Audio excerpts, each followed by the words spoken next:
അപ്പോൾ ഇന്ന് നമുക്ക് നല്ല സോഫ്റ്റായ ദോശ ബാറ്റർ ഉണ്ടാക്കുന്നത് എങ്ങനെയാണെന്ന് നോക്കാം. ഇത് റേഷൻ കടയിൽ നിന്ന് കിട്ടുന്ന പച്ചരിയാണ്. അപ്പോൾ ഒരു ബൗളിലേക്ക് 3 ഗ്ലാസ് പച്ചരി എടുക്കുന്നുണ്ട്. അതേ ഗ്ലാസ്സിൽ തന്നെ അപ്പോൾ ഇതിലേക്ക് 3/4 ഗ്ലാസ് ഉഴുന്നുപരിപ്പും 1/4 ടീസ്പൂൺ ഉലുവയും ചേർത്ത് നന്നായി കഴുകിയെടുത്തിട്ട് നല്ല വെള്ളത്തിൽ കുതിർത്ത് വെക്കാം ഒരു 4 മണിക്കൂർ. 4 മണിക്കൂറിന് ശേഷം നന്നായി അരച്ചിട്ട് ഒരു ചേർത്തിട്ടുണ്ട്. ഇതിലേക്ക് ആവശ്യത്തിന് ഉപ്പും ചേർത്ത് നന്നായി കലക്കി വെക്കാം ഒരു 8 മണിക്കൂർ ഫെർമെൻ്റ് ആവാൻ വേണ്ടി.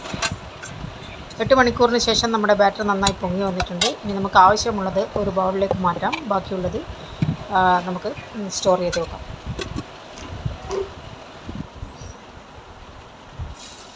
അപ്പോൾ ആദ്യം തന്നെ തവയാണ് വെച്ചിട്ടുള്ളത്. അയൺ തവയിലാണ് ദോശ നന്നായി ടേസ്റ്റും ഉണ്ടാവും, നല്ല പെർഫെക്റ്റായിട്ട് കിട്ടുകയും ചെയ്യും. അപ്പോൾ ഇപ്പോൾ നല്ല ദോശയിൽ നല്ല ഹോൾസൊക്കെ വന്നിട്ടുണ്ട്, കണ്ടില്ലേ? നല്ല soft dosa, sponge dosa ready ആയിട്ടുണ്ട്. പിന്നെ ഇതേ ബാറ്റർ കൊണ്ട് തന്നെ നമുക്ക് മസാല ദോശയും ഉണ്ടാക്കാം. നന്നായി തിന്നായിട്ട് പരത്തിയെടുത്താൽ മതിയാവും, നല്ല ക്രിസ്പി ആയി കിട്ടും. അപ്പോൾ എങ്ങനെയുണ്ടായിരുന്നു ഇന്നത്തെ റെസിപ്പി? അപ്പോൾ വീഡിയോ ഇഷ്ടപ്പെട്ടിട്ടുണ്ടെങ്കിൽ ലൈക്ക് ചെയ്യാൻ മറക്കരുത്. അതേപോലെ ചാനലൊന്ന് സബ്സ്ക്രൈബ് ചെയ്ത് സപ്പോർട്ട് ചെയ്യാൻ മറക്കരുത്.